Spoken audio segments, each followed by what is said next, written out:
over Thanksgiving break, I traveled to North and South Dakota to investigate the pipeline and the Native Americans that are living there. And I discovered that the Native Americans, they were struggling to find jobs, make money, and stuff to do with their time. There were two separate camps split right down the middle of the river. On the right side was a really big side with at least 2,000 camps, and the left side was a little bit smaller and it had trees and a little bit more peaceful type stuff. I don't know. There were just more living spaces over on the left. On the Native American land, their own property, I saw them, throwing trash wherever they like and car parts on every inch of the land. But it's their land, so they can do with it what they want. So the camp is actually currently at least 20 to 30 miles outside of any gas stations or resident homes, and the police officers have no contact with that camp. They don't go in there. They've never been there, and the officers, they were on top of a hill about a mile away overlooking all of the campsite. They can go up to the police officers and basically break the First Amendment. They're using the First Amendment as a defense shield, as they're going up to the police officers and yelling and shouting and screaming in their face, this shouldn't go through, this shouldn't go through. But there's a point in time when the police officers feel scared for their lives. So they have to use a force of action. So is there anyone living where the pipeline is scheduled to run through? No. Yeah, it runs underneath the river, but prior to the pipeline being started, no one was living there, but now currently there are thousands. Yeah, they would be affected if something did leak. That's why this pipeline is very important, because it needs to be the safest pipeline that we've ever created. So if it does go through, it needs to be monitored every day and make sure nothing goes wrong with it. Donald Trump has investments inside the company that is creating the pipeline, and Obama doesn't want the pipeline to go through. So what the Army Corps of Engineering is doing is they are creating an environmental study, which they should have done before the pipeline was even started. So I came to the pipeline with an open mind, but after visiting the Dakota pipeline, I kind of leaned toward supporting the pipeline and making it go through with all the jobs it can support and the money that it can give to our government that needs it.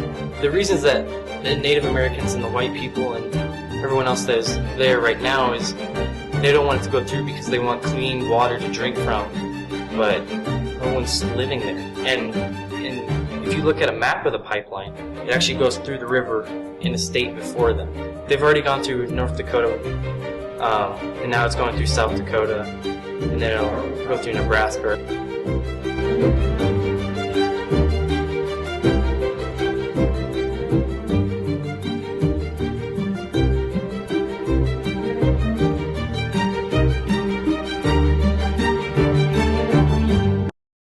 The Makerspace is a place for students to create and build. Currently, students are working on the mousetrap bolt in the Makerspace. I interviewed a student to talk more about this bolt. My name is Kyler Edwards, and as of right now in the Makerspace, I'm working on building a catapult, a mousetrap powered catapult car. We have to build a car that is also a catapult using 2 mousetraps, and first we have to make it drive 2 meters, and then we have to have it stop, and then it needs to fire a ping pong ball 3 meters into a can. I really like the mousetrap because it's really fun and neat, and I really get to learn things that help me out in my real life. So I really enjoy the Makerspace because it's just a fun place that you can build things, you can put your projects to the test, you can put your ideas to the test. You can make your ideas happen if they happen to be something that you need to build. Bolts, passion projects, and inquiry blocks are the 3 primary ways for students to earn credit in Mosaic. While bolts and passion projects have stayed the same from the beginning of the year, IBs have seen a pretty dramatic change for both teachers and students. Previously, every student selected a question to pursue for their IB, and teachers would assist them as the need arose. However, this term saw the introduction of the so-called guided IBs. MTV decided to investigate this change. Well, inquiry blocks came about with pretty much the desire of trying to get kids to really focus in on a question, do quality research, really think about what they have, and just exploration in general. First guided inquiry block was to help students who kind of struggle with driving their own questions, and so having a goal for every day and doing a goal every day helps the students kind of navigate, like go towards their end goal. So when they were first created, it was a way of trying to help them work out the how to do it every day and progress towards something. I did more of them because the first one, I guess we found that need for structure was maybe something that we should do and widen. We're trying to provide even more opportunities for kids to have that kind of structure in a way that's still not structured. It helps them kind of towards their goal. We're still allowing the kids to choose what avenues they want, and a lot of kids chose these inquiry blocks. So they got to be able to say, all right, I want to do game inquiry block, or I want to do the aquaponics center, or those kind of things. So we try to provide them enough openness for them to kind of choose an inquiry block. As you can see, guided IBs so far have been a successful endeavor, and we'll wait to see what the future holds. Castleview High School is a big school, holding a total of 2,206 students. The school cuts lunch into 2 different times, splitting the students in half and filling the lunchroom for each of those lunches. Even with the 50% split, there's a huge problem: students sitting on the ground. The cafeteria has 41 tables with 12 seats each, a total of 492 seats, which is less than half of the students eating at each lunch. No person should have to sit on the ground when they eat. It is absolutely terrible and needs to be fixed. The most viable option is to add a third to lunch and adding tables wherever possible, making the ratio of students to seats roughly 700 to 600. Obviously, administration expects some students to leave for lunch, but the school has only issued a total of 613 parking passes, and splitting that in half, it leaves only 307 students that can drive off.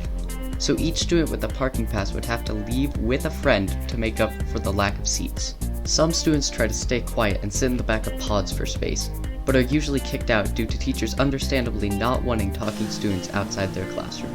There's a gate set up on the bottom floor of the school to cut off classrooms from lunch, but is also a large hindrance to people in class. Some students have found their way around this issue if it is needed.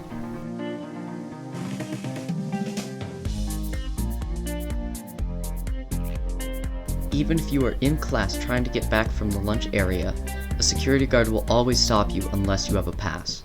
Stop, wait, whoa, can't go. I'm just going back to class. You cannot go unless you have a pass. I don't have a pass. My backpack is in the class.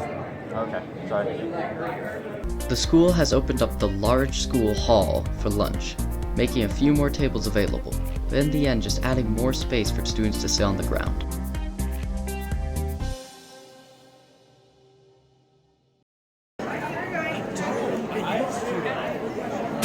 Drop it.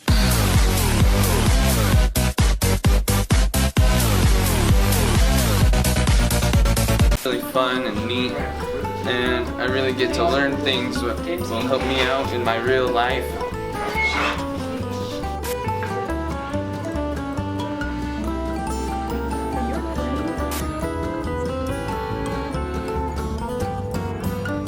Does it take for battery to charge on one of those?